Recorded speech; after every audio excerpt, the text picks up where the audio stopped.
श्रीभृगुसंहितोक्त श्रीसुदर्शनकवचम् प्रसीद भगवन् ब्रह्मन् सर्वमन्त्रज्ञ नारद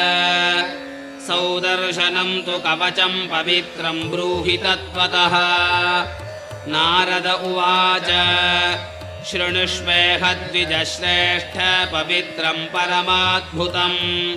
सौदर्शनं तु कवचं दृष्टार्थसाधकम् कवचस्यास्य ऋषिर्ब्रह्मा छन्दोऽनुष्टुप् तथा स्मृतम् सुदर्शनमहाविष्णुर्देवता सम्प्रचक्षते क्रां बीजं शक्तिरत्रोक्ता ह्रीं क्रों कीलकमिष्यते शिरः सुदर्शनः पातु ललाटं चक्रनायकः घ्राणं पातु महादैत्यरिपुरव्यादृशौ मम